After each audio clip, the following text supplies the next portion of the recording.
Good morning students, आपका फिर से स्वागत है मेरे यूट्यूब चैनल वीर फिजिक्स क्लासेस में। जो कि आज हम बात करेंगे क्लास 12 की फिजिक्स यूनिट नंबर 4 का थर्ड चैप्टर, जिसका नाम है इलेक्ट्रिकल डिवाइसेस, जिसमें बहुत इंपॉर्टेंट टॉपिक है जिसका नाम है ट्रांसफॉर्मर। क्या नाम है? ट्रांसफॉर्मर के बारे में आज हम डिस्कस करने जा रहे हैं। तो ट्रांसफॉर्मर क्या होता है, सबसे पहले इसके बारे में बात करते हैं कि ये ट्रांसफॉर्मर है क्या। Transformer is an electrical device which is use for changing the AC voltage. जो कि ट्रांसफॉर्मर है, एक डिवाइस है, इलेक्ट्रिकल डिवाइस है जो कि क्या करता है, एसी वोल्टेज को चेंज करता है।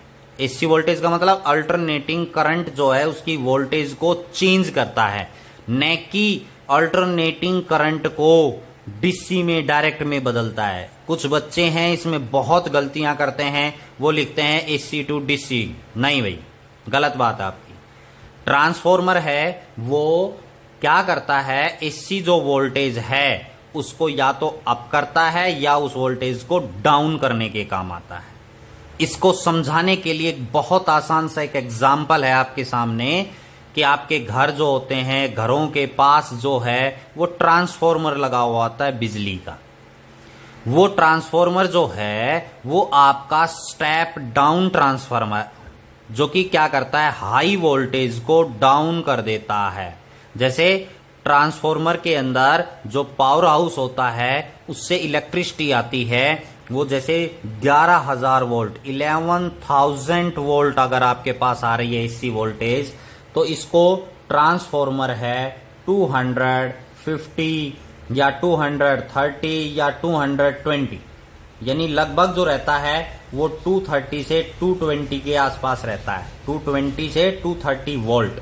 तो अब आप देखिए 11,000 वोल्ट है, उसको डाउन कर दिया 220 वोल्ट में। तो वो क्या है, एक ट्रांसफॉर्मर है जिसने एसी वोल्टेज को चेंज किया है ना, अमाउंट को चेंज किया है। 11,000 से कितना लिया है, 220। तो इसको हम क्या बोलते हैं, स्टेप डाउन ट्रांसफॉर्मर बोलते हैं। तो ट्रांसफॉर्मर जो है वो एसी वोल्टेज जो है उसको चेंज करने के काम आता है। क्लियर? एग्जाम्पल आपको दिया, इससे आप इजिली समझ सकते हैं। आइए बच्चों, अब हम बात करते हैं ट्रांसफॉर्मर के प्रिंसिपल का, कि किस सिद्धांत पर ये जो ट्रांसफॉर्मर है वो काम करता है। तो ट्रांसफॉर्मर है म्यूचुअल इंडक्शन के बेस पर काम करता है। इसका प्रिंसिपल है वो क्या है, म्यूचुअल इंडक्शन, जो कि आपने यूनिट म्यूचुअल इंडक्शन को पढ़ा था यूनिट नंबर 4 के फर्स्ट जो चैप्टर है उसके लास्ट टॉपिक थे self induction and mutual induction. Clear? जिसमें आपने पढ़ा था phi is directly proportional to I current के, जब डायरेक्टली प्रोपोर्शनलिटी के साइन को हटाया तो एम आई आया था। What is M? Mutual inductance. Clear? जो क्या था म्यूचुअल इंडक्टेंस मैं आपको बता देता हूं, जिसमें आपके पास हमने 2 कॉइल्स ली थी कोएक्सियली। एक बार जस्ट माइंड के अंदर रिवाइज हो जाएगा। कोएक्सियली थी मतलब एक कॉइल के अंदर दूसरी कॉइल है वो रखी थी। तो हमने एक कॉइल में से करंट पास किया था, दूसरी के अंदर म्यूचुअल इंडक्शन है वो हुआ था। इसी प्रकार फिर हमने दूसरी में से करंट पास किया तो फर्स्ट के अंदर फ्लक्स चेंज हुआ, जिसकी वजह से हमने म्यूचुअल इंडक्शन निकाला था। तो 2 कॉइल्स जो हैं उनमें से एक में से करंट पास करें, दूसरे में ईएमएफ है वो क्या हो, इंड्यूस्ड, तो उसे हम क्या बोलते हैं, म्यूचुअल इंडक्शन बोला जाता है। क्या बोला जाता है? म्यूचुअल इंडक्शन बोला जाता है, जिसमें एक में से करंट पास करें, फ्लक्स है वो दूसरी में चेंज हो और ईएमएफ इंड्यूस्ड हो बाय, इसे हम क्या कहते हैं, नेबरिंग क्वाइल। नेबरिंग क्वाइल मतलब पड़ोस में जो क्वाइल है, साथ में जो क्वाइल है, उसकी वजह से दूसरी क्वाइल में ईएमएफ का इंड्यूस होना वो म्यूचुअल इंडक्शन कहलाता है। तो यहां पर जो इसका प्रिंसिपल है वो किसके बेस पर काम करता है बेटा, म्यूचुअल इंडक्शन। मींस यहां पर अब आप समझ गए होंगे, ट्रांसफॉर्मर के अंदर 2 क्वाइल होंगी, एक क्वाइल में से करंट पास होगा तो दूसरी क्वाइल में जो ईएमएफ है वो इंड्यूस्ड होगा। क्लियर? तो यहां पर ये तो प्रिंसिपल, डेफिनेशन, प्रिंसिपल। अब हम बात करते हैं कंस्ट्रक्शन की। किसकी बात करते हैं? कंस्ट्रक्शन की, कि जो ट्रांसफॉर्मर होता है उसकी कंस्ट्रक्शन में क्या होता है बेटा। यहां पर ट्रांसफॉर्मर में इनपुट क्वाइल्स होती हैं, ठीक है, और आउटपुट क्वाइल्स होती हैं। यहां पर ये यहां से आपके पास क्या है, इनपुट है, यहां से आपके पास आउटपुट है। इन क्वाइलों के बीच में लैमिनेटेड आयरन कोर्स लगी हुई होती हैं। क्या लगी होती हैं? लैमिनेटेड आयरन कोर हैं, वो लगी हुई होती हैं इस प्रकार। Large number of iron laminated जो कोर हैं वो लगी हुई होती हैं इन क्वाइल्सों में। क्लियर? जो कि लैमिनेटेड कोर्स, आयरन कोर्स के बारे में हमने पढ़ा था एडी करंट के अंदर भी, जिसमें बताया गया था कि ये जो क्वाइल हैं वो हीट को एब्जॉर्ब कर लेती हैं। तो ओवरहीट होने में, ट्रांसफार्मर को ओवरहीट होने में और लॉसेस जो हैं उनको कम करने में ये क्वाइल है, ये जो soft iron core, laminated iron course हैं, ये काम करती हैं। क्लियर? तो यहां पर लैमिनेटेड आयरन कोर्स होती हैं, इनके किसके अंदर होती हैं? ये क्वाइल्स जो आप लेंगे, इनपुट और आउटपुट क्वाइल है, इनमें लगी हुई होती हैं। क्लियर? तो यहां से आपके पास इनपुट आती है, यहां से आपके आउटपुट आती है। जो इनपुट होता है उन्हें हम प्राइमरी क्वाइल्स बोलते हैं। क्या बोलते हैं? यहां से प्राइमरी क्वाइल्स, प्राइमरी क्वाइल्स होती हैं। जिनसे आउटपुट लेते हैं वो बेटा सेकेंडरी क्वाइल्स होती हैं। कौन सी क्वाइल होती हैं? सेकेंडरी क्वाइल्स होती हैं। क्लियर? तो ये ट्रांसफॉर्म लैमिनेटेड कोर होती हैं, ये नंबर ऑफ टर्न्स होते हैं क्वाइल्स के, इनपुट और आउटपुट। तो जो ट्रांसफॉर्मर होता है वो दो प्रकार के होते हैं ट्रांसफॉर्मर। एक स्टेप अप ट्रांसफॉर्मर होता है, एक स्टेप डाउन ट्रांसफॉर्मर होता है। ट्रांसफॉर्मर के कितने टाइप हैं?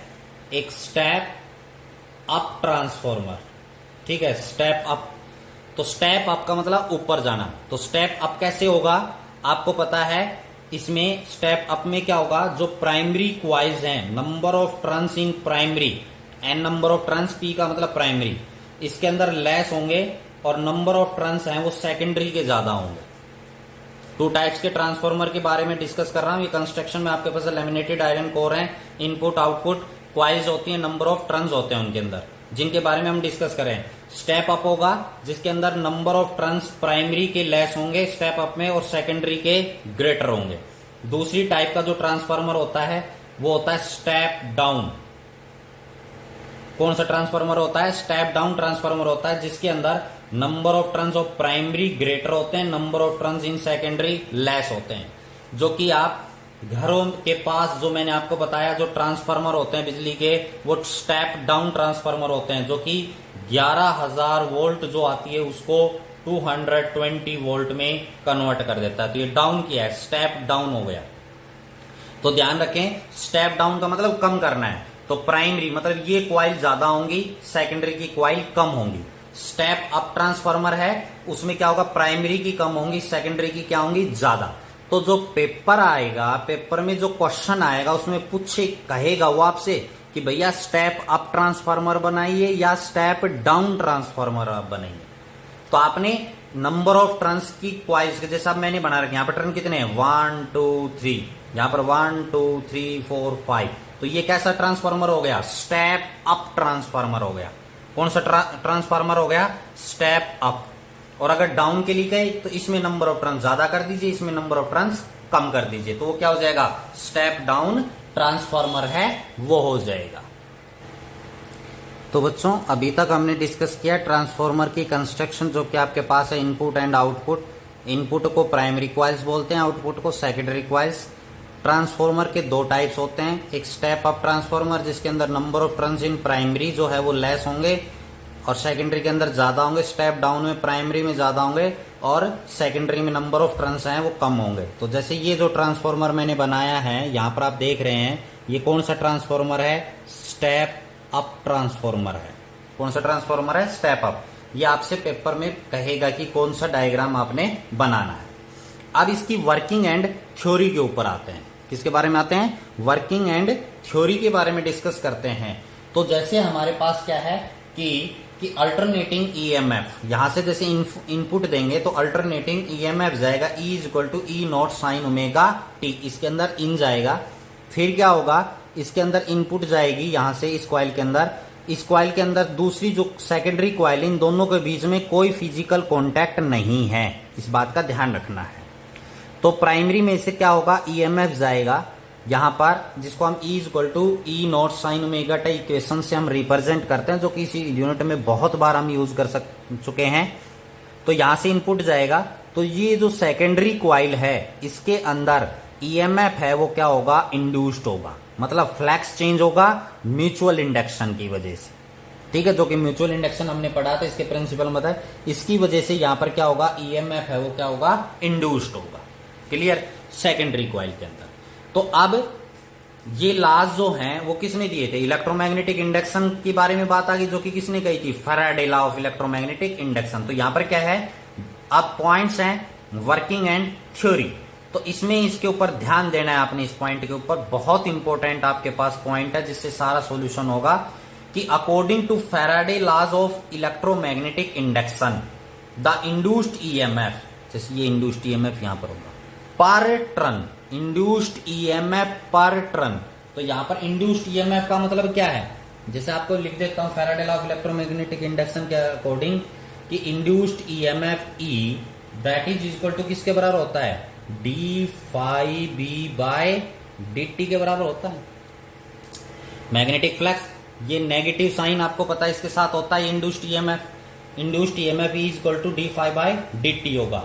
तो ये कह रहा है जो इंड्यूस्ड ईएमएफ होगा पर टर्न, क्या होगा, पर टर्न। तो जैसे प्राइमरी क्वाइल है तो इंड्यूस्ड ईएमएफ क्या है, ई, इसको आप कैपिटल ई से भी मान लीजिए, इंड्यूस्ड ईएमएफ ई, ठीक है, पर टर्न्स की बात कर रहे हैं तो इसको टर्न्स लिख देता हूं, induced EMF E P, EP का मतलब इंड्यूस्ड ईएमएफ इन प्राइमरी, पर टर्न्स को मतलब नंबर ऑफ टर्न से डिवाइडेड। मैं इस डेफिनेशन के बारे में बता रहा हूं, इंड्यूस्ड ईएमएफ पर टर्न, तो मतलब ईपी, ई क्या, induced EMF in primary coil, NP क्या, number of turns in primary coil. तो कहता है turn is same for both primary and secondary, मतलब प्राइमरी के लिए भी और सेकेंडरी के लिए भी क्या है, सेम, मतलब ईपी डिवाइडेड बाय एनपी बराबर होगा ES divided by NS. EP by E क्या है, ईएमएफ किसके अंदर, प्राइमरी के अंदर, ये क्या है, number of turns primary. ES क्या है, इंड्यूस्ड ईएमएफ या ईएमएफ इन सेकेंडरी क्वाइल्स, और एन क्या है, एनएस क्या है, number of turns in secondary coils. बेटा इसके ऊपर ध्यान देना है, यहीं से न्यूमेरिकल का पोर्शन शुरू हो गया है। न्यूमेरिकल्स हैं वो आपके इसी फार्मूले में से किसी में से भी आपसे पूछ सकता है, जैसे ये एक डेवलप हो गया है फार्मूला। तो यहां से सेकेंडरी जो क्वाइल है उसके अंदर ईएमएफ इंड्यूस्ड कितना होगा, ये एक प्रकार से इसने पॉइंट बताया according to Faraday law of electromagnetic induction कि प्राइमरी में जो ईएमएफ पर टर्न होगा वही किसके अंदर होगा, सेकेंडरी के अंदर होगा पर टर्न। ध्यान देना है। अब आप कुछ बच्चे कहेंगे सर जी ये तो वोल्टेज को डाउन करता है, फिर ये दोनों बराबर कैसे हो गए। यहां पर बात किसकी हो रही है, ईएमएफ पर टर्न। जैसे प्राइमरी में टर्न कम है, यहां क्या हो जाएंगे ज्यादा, तो ज्यादा हो जाएंगे, यहां पर ईएमएफ भी क्या होगा ज्यादा, तो डिवाइड करेंगे तो दोनों क्या आएंगे, बराबर आएंगे, इसलिए पर टर्न की बात कही है। क्लियर। तो यहां से हम सेकेंडरी क्वाइल्स के ईएमएफ इंड्यूस्ड है वो निकाल सकते हैं ई के अंदर। तो कैसे निकालोगे आप, एनएस कहां चला जाएगा ऊपर, तो यहां पर ES EMF in secondary coil किसके बराबर हो जाएगा, एनएस डिवाइडेड बाय एनपी और इनटू ईपी। ये आपके पास न्यूमेरिकल्स में काम आएगा। NS number of turns in secondary, NP number of turns in primary, EP EMF in primary coil. तो इस फार्मूले से ईएमएफ है वो हम सेकेंडरी क्वाइल के अंदर ईएमएफ है वो हम निकाल सकते हैं। क्लियर। यहां पर अब आपके पास क्या है कि मैंने दो टाइप के ट्रांसफॉर्मर बताए, स्टेप अप और स्टेप डाउन। तो इनसे हमारे पास क्या होता है बेटा, यहां पर एक ये फॉर्मूला बना है एनएस डिवाइडेड बाय एनपी, जो कि के बराबर होता है। किसके बराबर होता है, के, जिसको हम ट्रांसफॉर्मर रेशियो बोलते हैं। ट्रांसफॉर्मेशन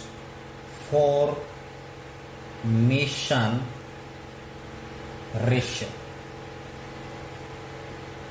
क्या बोला जाता है, ट्रांसफॉर्मेशन रेशियो है वो बोला जाता है के, जो कि एनएस डिवाइडेड बाय एनपी के बराबर होता है, जिसे ट्रांसफॉर्मर रेशियो बोलते हैं। ये 1 मार्क्स के क्वेश्चन में पूछा जा सकता है कि व्हाट इज ट्रांसफॉर्मेशन रेशियो। तो NS by NP is transformation ratio. तो यहां से ES that is equal to K E P के बराबर आ जाएगा। ये भी एक फार्मूला बन जाता है न्यूमेरिकल के लिए। ट्रांसफॉर्मेशन रेशियो आपको दे रखा हो तो प्राइमरी का दे रखा हो, सेकेंडरी, ये छोटे क्वेश्चन के लिए है, वो सॉफ्टली आपसे पूछे जा सकते हैं। तो एक पॉइंट तो आपके पास ये हो गया क्लियर, एक पॉइंट तो यहां पर इसका हुआ। अब हम बात करते हैं सेकंड पॉइंट के ऊपर। किसके ऊपर बात करते हैं? सेकंड पॉइंट के ऊपर। यहां पर क्या कहते हैं? इफ या we assume that no energy is lost along the way। मतलब जैसे इनपुट प्राइमरी से गया, कहां गए? सेकेंडरी में। तो ये वे है, रास्ता है, इसके अंदर किसी प्रकार की कोई भी एनर्जी का क्या नहीं हुआ? लॉस नहीं हुआ। मतलब कोई भी लॉस नहीं हुआ। तो यहां पर क्या होगा? जो पावर होगी इनपुट की और आउटपुट की पावर क्या होगी? बराबर होगी, अगर एनर्जी का लॉस नहीं हुआ। तो इनपुट पावर क्या होती है बेटा? V into I. तो यहां पर EP एंड IP बराबर होगा किसके? ES and IS। ये क्या कहलाएगी? Input power. पावर का फार्मूला होता है बेटा power that is equal to V into I. तो यहां पर V EMF वोल्टेज है, I क्या है? करंट होता है। तो ये इनपुट का हो गया, इनपुट पावर, और यहां पर ये पावर है वो कौन सी है? Output power. कौन सी होगी? Output power. अगर दोनों के यहां पर रास्ते में कोई भी लॉस नहीं हुआ तो इनपुट पावर और आउटपुट पावर क्या होगी? बराबर होगी। तो यहां से हम सेकेंडरी कॉइल के अंदर करंट निकाल सकते हैं। यहां से भी IS किसके बराबर हो जाएगा? IS EP divided by ES IP। ये ES कहां चला जाएगा? इसके नीचे चला जाएगा। EMF in secondary coil. Clear? तो यहां से हम सेकेंडरी का करंट निकाल सकते हैं। आगे इसके अंदर हम और क्या चेंज कर सकते हैं? EP divided by ES। EP divided by ES के अंदर नंबर ऑफ टर्न्स की फॉर्म में लिख सकते हैं। तो EP डिवाइडेड बाय ES की जगह क्या लिख सकते हैं हम? NP divided by NS and IP that is equal to IS। क्यों लिख सकते हैं PD? यहां से देखिए, यहां से कि EP ES इसके नीचे चला जाएगा, EP बाई ES, NP कहां चला जाएगा? ऊपर। तो EP बाई ES किसके बराबर होगा? NP by NS। तो इसलिए EP बाय ES की जगह मैंने NP बाय NS लिखा है। यहां पर EPP ये नीचे छोटा है बेटा, कभी कोई मल्टीप्लाई कर दे EP बड़ा लिख दे, ये छोटा है प्राइमरी और सेकेंडरी EMF के बारे में बताने के लिए। इसी प्रकार इसके अंदर हम अगर इसको ट्रांसफॉर्मेशन रेशियो में लिखें IS, तो NP डिवाइडेड बाय NS की जगह क्या लिख सकते हैं? 1 बाय K, क्योंकि NS बाय NP है वो K के बराबर होता है। तो NP बाय NS क्या हो जाएगा? 1 बाय में। तो IS that is equal to IP by K के बराबर हो जाएगा। मतलब K क्या है? Transformation ratio.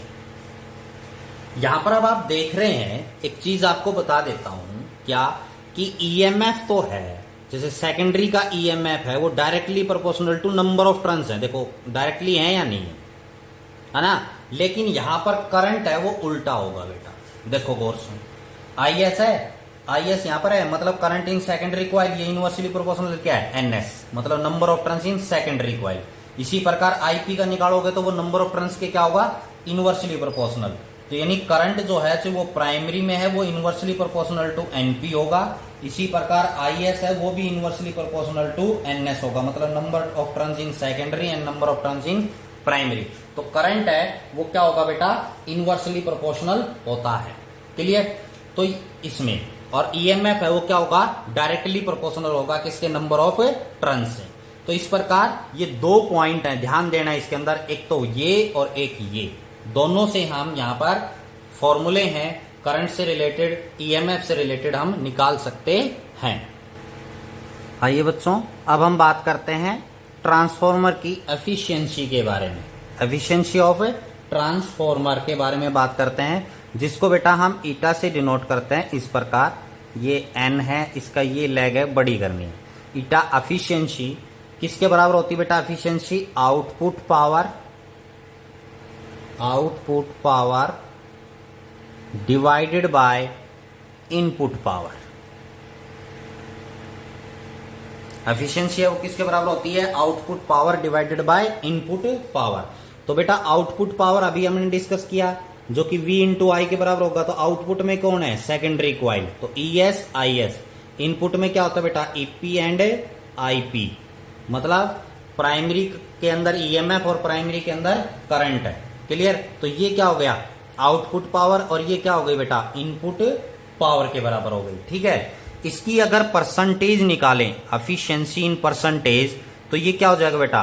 ES IS divided by EP IP, और ये परसेंटेज निकालेंगे तो मल्टीप्लाई बाय क्या हो जाएगा? 100 के बराबर हो जाएगा। ये एक इंपॉर्टेंट है, यहां से न्यूमेरिकल, बहुत इंपॉर्टेंट न्यूमेरिकल बनते हैं आपके। क्या बनते हैं? बहुत इंपॉर्टेंट न्यूमेरिकल, जो कि एफिशिएंसी आपसे पेपर में दे देगा 80% है। बाय द वे, एक ट्रांसफॉर्मर की एफिशिएंसी 80% है, और कुछ number of turns in primary secondary दे देगा। तो इससे आपने कैलकुलेट करवाएगा कि भैया करंट निकालो प्राइमरी में या सेकेंडरी में करंट निकालो। तो यहां से एफिशिएंसी 80%, 80 दे दी, तो एफिशिएंसी की जगह क्या लिखोगे? 80 डिवाइडेड बाय 100, अगर परसेंटेज में ही मिलेगा लगभग, तो एफिशिएंसी की जगह 80 बाय 100 हो जाएगा। आगे आपके पास ES IS divided by EP and IP। तो एफिशिएंसी का तो रोल यहां तक मैंने फार्मूला आपको बता दिया, output power upon input power है वो एफिशिएंसी के बराबर होती है। ये मैं आपको न्यूमेरिकल के लिए बता रहा हूं। तो यहां से अब आपके पास जो आपकी सुविधा हो उसी हिसाब से आप लिख सकते हैं। जैसे ES और EP नहीं दे रखा, नंबर ऑफ टर्न्स दे रखे हैं, तो आपको पता है, पीछे हम डिस्कस कर चुके, ES डिवाइडेड बाय EP है वो किसके बराबर होगा? NS डिवाइडेड बाय NP के बराबर होगा, डायरेक्टली प्रोपोर्शनल होता है। और अगर करंट के लिए लिखें IS डिवाइडेड बाय IP, तो वो किसके बराबर होगा बेटा? NP डिवाइडेड बाय NS, क्योंकि मैंने बताया था रेसिप्रोकल होते हैं। क्लियर? तो ये आपके पास यहां पर जो आपको दिया हुआ हो उसी हिसाब से आप यहां से है वो इसको सोल्व कर सकते हैं। इसकी एफिशिएंसी दी मिलेगी आपको, और इससे रिलेटेड आपके पास से चाहे वो EMF पूछे, चाहे वो आपसे करंट पूछे, इस प्रकार वो आपसे पूछ सकता है। तो एफिशिएंसी के बारे में output power upon input power, out upon in होती है। ये न्यूमेरिकल्स के फॉर्म में बताया, जैसे इसी 80% है, यहां पर है, उसका वर्क करता है, इनपुट वोल्टेज ये है। तो ये सब कुछ आपको इस यहां से देखना है। अब ट्रांसफॉर्मर में एक इंपॉर्टेंट टर्म और आती है, एक इंपॉर्टेंट टर्म और आती है, जो कि आपसे पूछा जाता है कि जो ट्रांसफॉर्मर होता है उसके अंदर एनर्जी लॉसेस क्या है? Energy losses in transformer.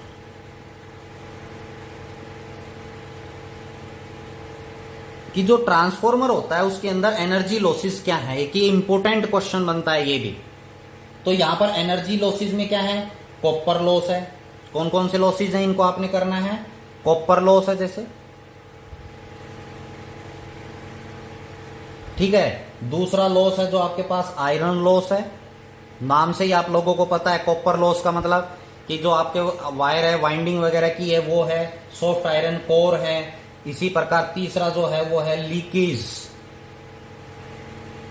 Leakage of magnetic flux, magnetic flux है यहां पर। इसके बाद हाइस्टेसिस लॉस है,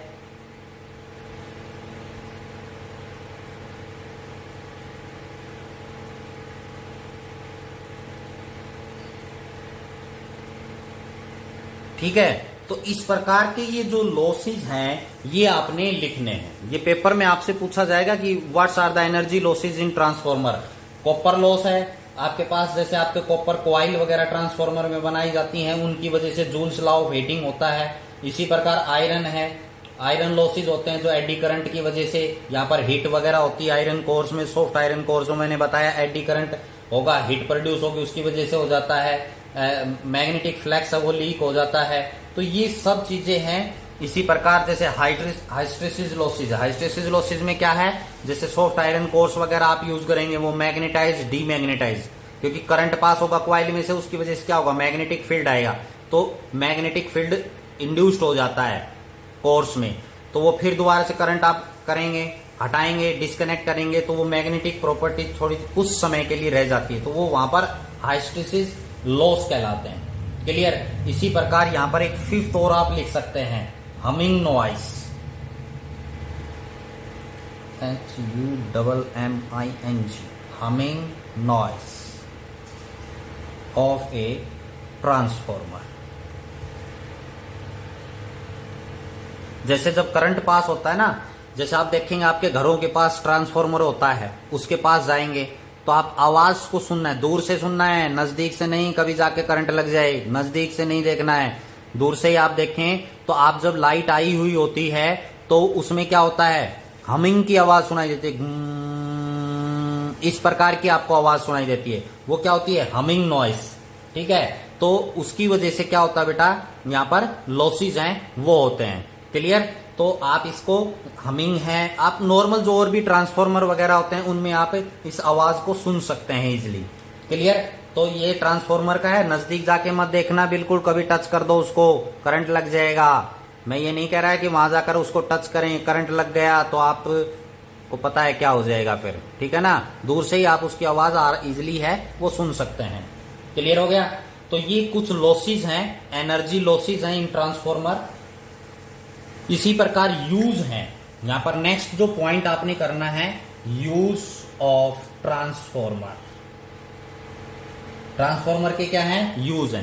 तो ट्रांसफॉर्मर है वो किस किस में यूज होता है बेटा, टीवी है उसमें ट्रांसफॉर्मर यूज होता है। ठीक है, आपके पास एयर कंडीशनर वगैरह जिसको स्टेबलाइजर बोलते हैं आप, एयर कंडीशनर में आपका यूज होता है। क्लियर? और बहुत सारी यूजेज हैं इनमें, जैसे इलेक्ट्रिसिटी सप्लाई करने के लिए आपके घरों के पास लगे हुए हैं, वो भी क्या है, एक ट्रांसफॉर्मर है। स्टेबलाइजर का पता है, देखा होगा, फ्रीज वगैरह पे भी लगाते हैं, इसी पे भी लगाते हैं, उनमें भी क्या होता है, ट्रांसफॉर्मर होता है। चार्जर वगैरह बनाए जाते हैं आपके पास, तो उनमें क्या होता है, जैसे आपका इन्वर्टर होता है, इन्वर्टर में भी क्या लगा होता है, ट्रांसफॉर्मर लगा हुआ होता है। क्लियर? तो यहाँ पर ये यूजेज हैं कुछ ट्रांसफॉर्मर के, आप इनके यूजेस करना है। तो आज हमने इस वीडियो में डिस्कस किया कि ट्रांसफॉर्मर क्या है, डेफिनेशन, उसका प्रिंसिपल, कंस्ट्रक्शन। क्लियर? उसकी वर्किंग एंड थ्योरी, उसकी एफिशिएंसी, उसके अंदर energy losses in A transformer and use of the transformer. तो इसी के साथ ही ये यूनिट नंबर 4 का सी चैप्टर है वो खत्म होता है, और इसी के साथ यूनिट नंबर 4 भी फिनिश होती है। क्लियर? तो आप मेरी सभी वीडियोस को स्टार्टिंग से देखना ताकि ये सारी कंप्लीट यूनिट है वो आपकी समझ में आ जाए, और लाइक और सब्सक्राइब करना चैनल को ना भूलें, वीर फिजिक्स क्लासेस को। फिर मिलते हैं नेक्स्ट वीडियो में, तब तक के लिए हैव ए नाइस डे।